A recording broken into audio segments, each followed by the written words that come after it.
Yo, what is going on, guys? Jack here, and welcome to episode 14 of the Posh Push, here with Peterborough United in the Sky Bet Championship. Hopefully you guys are good. Today I have an epic live commentary against second in the league, Brentford. As you can see here, we are 3 points ahead of them. If we can win against them today, it could be huge for our season. It would give us a little bit of breathing room against Brentford, who are in second despite being predicted to finish second from bottom. This kind of whole championship league is really kind of weird. Obviously, we find ourselves top and we were predicted to finish 17th. Brentford, as I mentioned, were predicted to finish 23rd, find themselves in second. Reading, a team who at the very start of this season I did a live com against, and I kind of said, oh, they're a mid-table team. We'll be able to gauge where we're going to line the league off that result. And we drew against them, have since gone on to now finish third and be third in the league. So it has been rather bizarre. West Ham and Newcastle, two teams who I thought may well run away with the league, been a lot off the pace. And of course, if you missed last episode, I recommend you check it out, as it was a live come against that Newcastle side. Down at the bottom of the table, Fulham in 21st. That's a real shock. And Sunderland as well in 19th. Fulham were predicted to finish second, they are struggling. Sunderland predicted to finish 5th, they're struggling. And bottom of the table are Watford, a media prediction of 4th place at bottom of the league. It's bizarre. It's a very weird situation, this league, and one that I didn't expect to find myself in. So, in terms of what you missed since the last episode, which as I mentioned was against Newcastle, we've played fairly well. Just a quick look at the stats while they're here. Will Hughes is top of the assist charts with 7. Assam Bolonga is top goal scorer in the league with 13 goals in 13 games. And you can also see on the average rating front, Jacob Mellis on a 7.59 average rating after 8 appearances in the league. He's doing very well for us this year. The guy who, of course, we signed on a free last year, and he was instrumental in our season last year when he did play. This year, he's not kind of contributed as much on the goal and assist front, but looking at his average rating, he has technically played better this year, so that's good to see. In terms of those fixtures, which I've just alluded to, of course, we have played 5 since the previous episode. You can see Bolton, Ipswich, West Ham United, Millwall and Birmingham. So first one of these games was actually against Bolton. It was a 0-0. Bolton, they are 8th place in the league. They were predicted to be 8th. They're actually 9th. So they're doing pretty well. So 0-0 against them at home. Whilst it was disappointing, it wasn't necessarily the end of the world. The next game was against Ipswich Town, a team who are struggling in this league a lot. They're right down there at the bottom end of the table. We could only win 3-2 against them. Whilst it's a result I'll certainly take, especially given the fact that after 6 minutes we were 1-0 down, I would have liked for it to have been kind of more convincing, I guess. You can see here it finished 3-2. With Ipswich being near the bottom of the league, I decided to kind of go back to a tactic that I used last year, not the counter tactic, but instead the control tactic that was very similar, and I actually switched it to attacking for this game, just to see how it would work. Obviously, I have been playing counter pretty much throughout this year, but going against an Ipswich team who is a little bit lower in the table, I decided to mix things up a little bit and try out this attacking tactic, and it worked to a certain extent. It actually came into more effect in the next game, which was against West Ham at home. This was a game where we were actually losing for a very long period of time. About 20 minutes from the end of the game, I decided to go to the attacking tactic. I made a few subs. I brought on Will Keane, who of course was instrumental in our season last year in League One, and he actually grabbed a goal off the bench. And we also adjusted the positioning of a few other players, moving Will Hughes from the deep line playmaker role he was playing slightly further back into the centre attacking mid position. As a result of those changes, we were able to turn around the deficit, getting 2 goals, and as I mentioned before, Will Keane getting the first before Will Hughes scored a 92nd minute winner. This was a game that going into it I was apprehensive, but given our form and given that West Ham were just fighting for the playoffs, it was a game that I did have an inkling we might be able to do well in. The counter kind of system that we play, whilst it was working, we weren't really creating enough clear-cut chances. As I mentioned, 20 minutes from the end, I really decided to throw up some options, and it worked for us. Will Keane grabbing the first of the goals there with a really tidy finish on off the bench before, in the 92nd minute, we were gifted an opportunity, and it was Will Hughes winning an aerial battle ahead of the keeper to nod it in at the near post, and I went absolutely mental when that goal went in. It was huge. It was a game that kind of, in my mind, reinforced the fact that I do think we can go up this year now, and it was just a great result. A similar kind of result in many ways was this one. This was against Millwall, who I'll show you, as you can see here in the league, they are in 13th, so they're in the bottom half of the table. And we went into this game knowing that, you know, we needed to keep winning, and we went down very early on. We went down almost immediately to a Simeon Jackson goal, and we started on counter for this game. So given what had happened in the previous 2 matches, I decided to switch to attacking with about 30 minutes left. The score was 1-1 at this point, as I mentioned. They scored first in this game. I think it was Simeon Jackson, the Canadian international, grabbing them a goal. I think Assombalonga equalised in the 9th minute, and at that point I was quite happy with the counter tactic. It felt like it was working. However, not long from the end of the game, I had to go and chase it, so I went back to our attacking system. I actually made a few extra changes in terms of changing the wingers to inside forwards, and we went out there and we turned around the deficit, grabbing 3 goals to win 4-1 in the last 5 minutes of the game. It was a superb turnaround. I kind of wish it had come sooner, but at the same time it was a great way to win. Boswick actually getting the goal there from a set piece, a great free kick from him from 20 yards out in I think that was the 88th minute. We then followed things up less than 2 minutes later, Keane with a deflected effort that went in. That was his second goal, of course, in 2 games. A player who I talked about before as being a player who, in my team, I did want to give more of an opportunity to in our squad, and that was his opportunity, I guess, this game. And then Friere rounded up what was a crazy 5 minutes, grabbing a 92nd minute goal for himself, and that ended up being that as we won 4-1. Anyway, the last game of these results was against Birmingham. Good result, this one. Assombalonga, Wilkin and Kakuta with the goals. We're playing very well at the moment. I'm more than happy with how we have, I guess, turned the screw on some of these teams we're playing. Looking at the average ratings from the last 5, Jacob Mellis has been a real standout performer. He's a great centre mid. He's looking like an absolutely insane free transfer. His contract does run out at the end of the year, but I am already under serious kind of consideration, I guess, to give him a new contract, and I'm pretty certain, regardless of what division we're in, he's going to be a player who can play a role in our team. Boswick, good ball-winning midfield for us this year. He has actually played centre-half as well when the time's come, and he won Player of the Month for the month of September, so that was really good to see. Will Hughes and Assombalonga both finished 2nd and 3rd, I believe, in the Young Player of the Month competition as well, so good to see players across the age ranges within our side getting recognised for their contribution in the team. And Jack Baldwin, another player who's played very well, the 21-year-old centre-half. He's still developing, still got a lot of potential to fulfil here, Jack Baldwin. You can see he could become a good Premier League centre-back. And currently he's a good Championship player, and he's certainly shown that this year. And as you can see in his last 5, a 7.5 average rating, which is very solid indeed.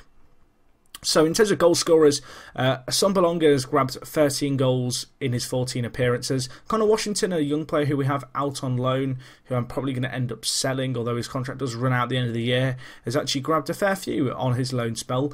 Kakuta's also contributed with 3, as has Will Hughes, as has Will Keane. It's kind of good to see so many of our players contributing.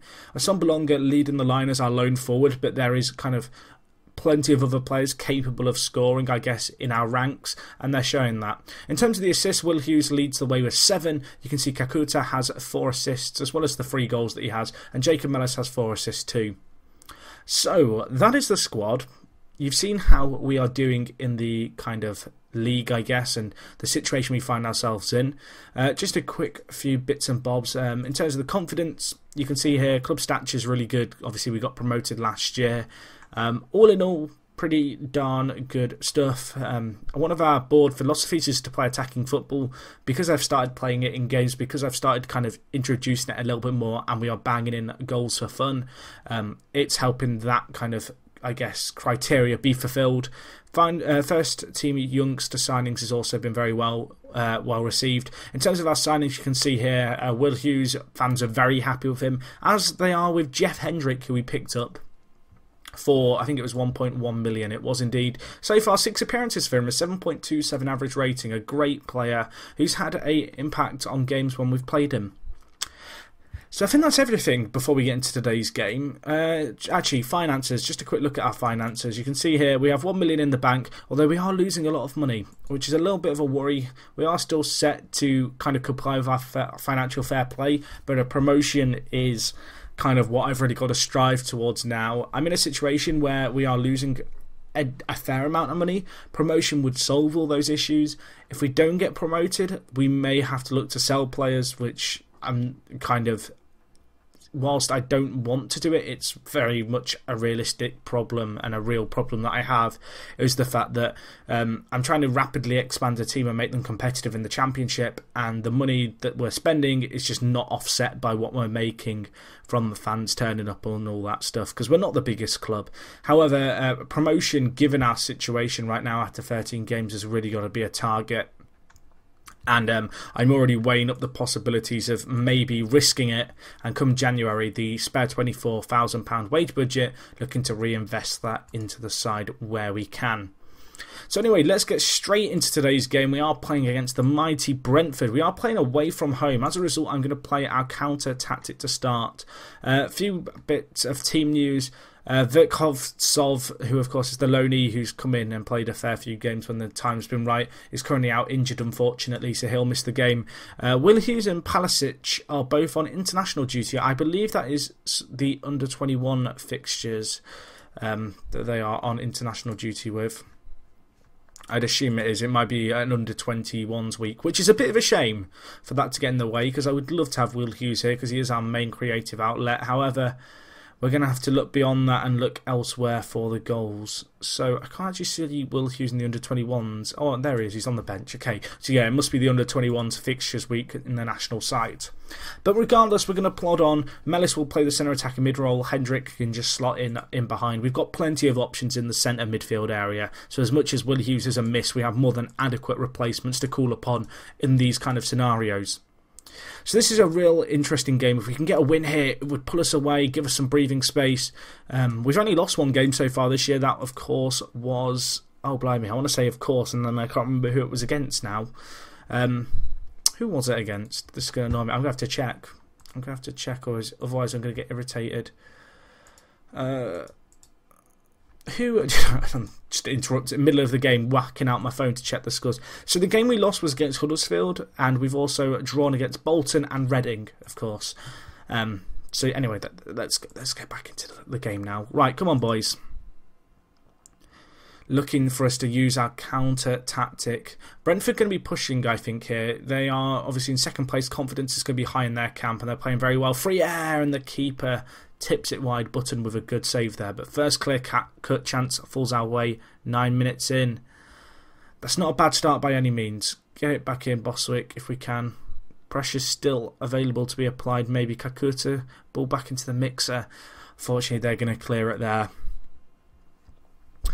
But yeah, things are going well. That win against West Ham was huge. I think that the momentum that we've kind of gathered from the Newcastle win, that 6-0 thrashing, is still being felt in our side. We are certainly playing with confidence. Obviously, having a goal scorer in this kind of campaign is essential, and we've got that in Assam Bolonga. He is a player more than capable of stepping up to the mark. He did it last year in League One. This year, his goal scoring record in the league is currently better and on course to be better than his goal scoring record last year, which is unthinkable when you consider how many goals he actually scored last year, over 40 in all competitions. But he has been paramount in our success, and it's kind of all come together very well. I was quite happy with a 0-0, but apparently I shouldn't have been, as the players are outraged. Let's switch to our more attacking tactic. I've just done the worst team talk you've ever seen. Free air, bury that. Can't do it.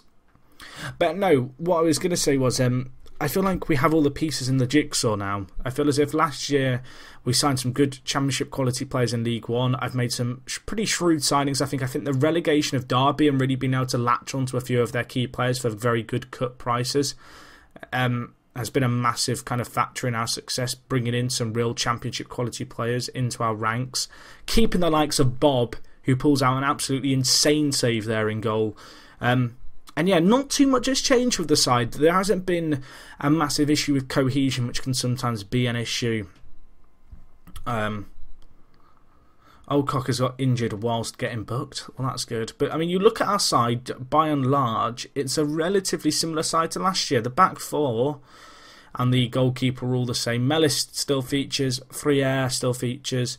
We've got Assam-Bolonga on the bench just because he's tired, so Russell's playing up top, but we've got options there. Boswick, of course, still in the side. It's the core of the team really hasn't changed, particularly at the back, and that has helped with us transitioning. The real changes have been in the midfield, adding a little bit more quality. Obviously, Jack Payne's sale to Blackburn for 3.7 million meant we had to turn elsewhere, but we've had some options when we've needed them, and they've come up fairly big for us. But anyway, we have had a pretty poor performance in the final third. I'm going to make my last two subs here. I'm going to bring on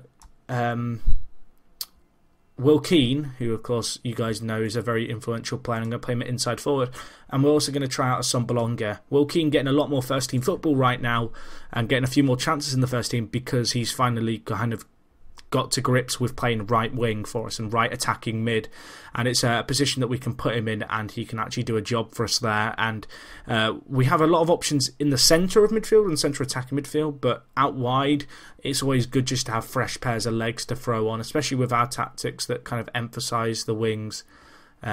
He's a good useful player to have, and they've just scored. Oh dear. Right. Well, we're going to have to go more direct for the end of this game. We have got to push higher up and try and get something, I guess, here. Will Hughes, our real creative outlet, certainly a miss right now. We have not created many chances at all, but I've given it a roll of the dice. We may well concede again here, which would be disappointing. Bob with a great save, however. Oh, this might be our second defeat of the season, unfortunately, which is a shame, but it is away to the team in second. It was never going to be an easy game against Brentford. I am a bit annoyed about the fact Will Hughes was out, but alas, that is football. 1-0, it will finish. It could have been a lot better. It could have been a lot better. I'm not happy, boys. I'm sorry. We could have won that. We could have given ourselves some breathing space.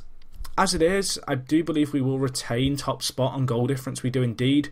Newcastle are now fighting their way back up the table since their sacking of Brian McDermott. You can see they've beaten Norwich 1-0 there. But we do have a little bit of breathing space over the teams behind us. It's just a shame that we couldn't extend that, get breathing space further today, I guess, because today was a good opportunity to do that and really give ourselves, I guess, further breathing space against Brentford. So in terms of when I'm going to join you guys next time, we've got Reading in a little while. I've already played Wolves and West Ham this half of the season, so they're not going to be for a while. So this might be a bit of a longer hiatus, I think, just because we've played all the teams really behind us at this point. In our last 9 games of the season, we're going to be playing a few of the lower teams who perhaps you'd expect to do better, like Wigan's and Bolton's. And Norwich's, we've already played Bolton, so ignore that. But these are very much winnable games, so it'll be interesting to see the situation we find ourselves in. On top of that, the Reading game does kind of coincide quite nicely with the kind of end of the first half of the season. It's the first game of the second half, so we'll be able to have a good reflect after that MK Dons game, I do believe. So, guys, I'm going to wrap things up there. Hopefully you've enjoyed this episode, as always. If you did, smash the like button. It really does help me out. I do greatly appreciate it. And, of course, if you've got any comments with regards to the video or FM in general, feel free to leave them down below the video. Right, guys, that's everything from me for now, so I will talk to you all in a bit.